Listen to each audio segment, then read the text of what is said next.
Oui, en fait, je suis arrivé, là c'est marrant, je suis encore au pied de l'abbaye, il y a les cloches qui viennent de sonner. Sur la fin, en fait, j'ai une marque qui matérialise la fin pour moi. Et quand j'ai passé cette marque, et ben, en fait, je me suis jeté pour rattraper la sangle, mais j'ai pas chuté, c'était la fin, c'était terminé, voilà. Et effectivement, je suis désolé si ça vous a fait peur. En tout cas, moi j'étais super heureux de m'arrêter là. Et ça y est, donc le record est homologué. Comment ça se passe immédiatement? C'est un record au Guinness Book, c'est comme ça hein, qu'on peut le dire? Alors, c'est pas un record au Guinness Book, c'est un record qui est homologué par l'Association internationale de slackline. Donc là, ça va être validé dans les heures qui viennent. Il faut envoyer des documents, des photos. Et voilà, c'est comme ça que s'homologue le record. Oui. Et quand vous savez que ça y est, vous avez réussi, quelle est votre première pensée? Quand je sais que ça y est, j'ai réussi, j'ai une pensée pour les copains que je vois dans le Mont-Saint-Michel, parce que c'est une grosse installation. On a 30, 40 personnes qui travaillent aujourd'hui pour faire ça. J'ai une pensée pour vraiment voilà, d'être allé au bout. En fait, le record, pour moi, ça veut pas dire grand-chose. Le record, je dirais pas que j'en ai rien à faire, mais presque.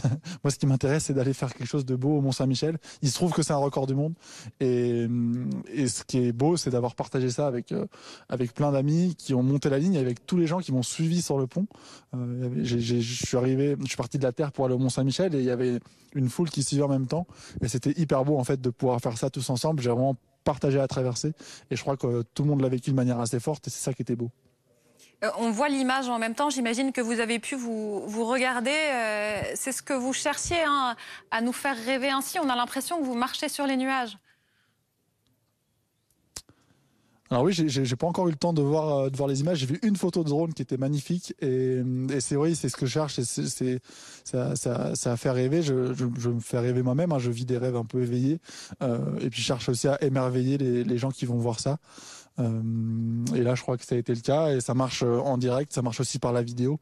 Là, on est sur un lieu qui est exceptionnel et ça rend voilà, on rend le patrimoine vivant.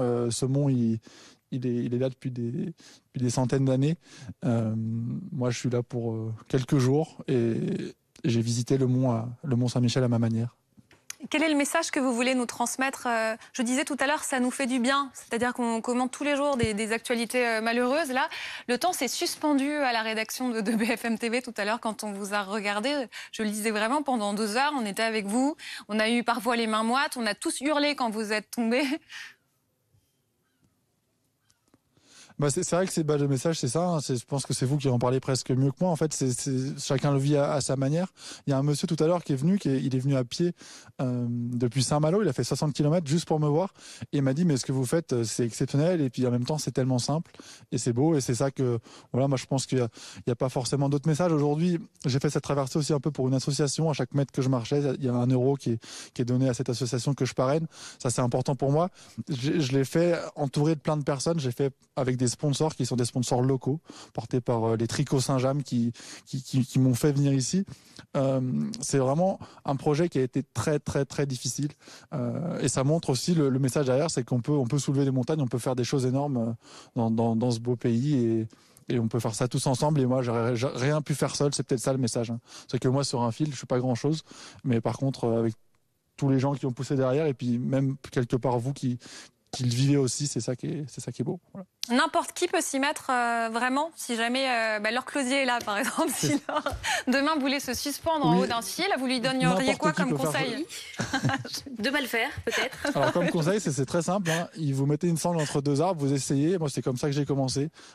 J'ai jamais imaginé... je me suis jamais projeté à faire des traversées dans le vide. À la base, j'avais peur du vide. J'ai commencé à marcher sur une sangle entre 2 arbres. Ça m'a plu parce que j'étais dans un bel état quand je faisais ça. Et puis je suis allé un peu plus loin, un peu plus loin, un peu plus loin. Ça peut marcher avec tout. Si on fait ce qu'on aime à fond et qu'on le fait bien, on peut se retrouver dans des lieux comme ça. Et c'est bien avec la slackline, c'est que vous, voilà, n'importe qui, vous pouvez tous essayer. C'est pas compliqué. Ça commence à 30 cm du sol. Ouais, ça commence à 30 cm du sol. Là, vous étiez beaucoup plus haut quand même. Il faut savoir méditer. C'est pour ça que je m'interrogeais. Est-ce que Laure peut vraiment le faire? Je pense que ça s'apprend en fait. Voilà, marcher dans le vide sur un fil, c'est comme marcher au sol, c'est quelque chose qui s'apprend et qui peut se faire. Moi, ça me plaît, c'est mon truc. Effectivement, c'est pas facile. Je vais pas vous faire croire que c'était facile. Hein. C'était une traversée qui était hyper difficile, hyper éprouvante. Rien que pour l'installer, c'était hyper éprouvant. Et voilà, moi, j'ai passé 2 jours d'install complet. Je suis levé depuis 5 heures ce matin. On a bossé toute la journée. J'ai traversé la baie dans la glaise, dans la boue, dans l'eau.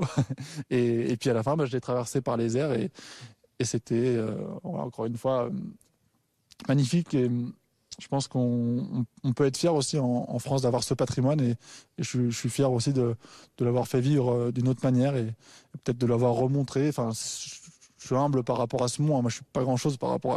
Il y a déjà une aura énorme ici. Ça me fait plaisir de l'avoir remontré d'une manière différente et peut-être pour les jeunes aussi, pourquoi pas. Voilà. En tout cas, venez au Mont-Saint-Michel, c'est vraiment beau.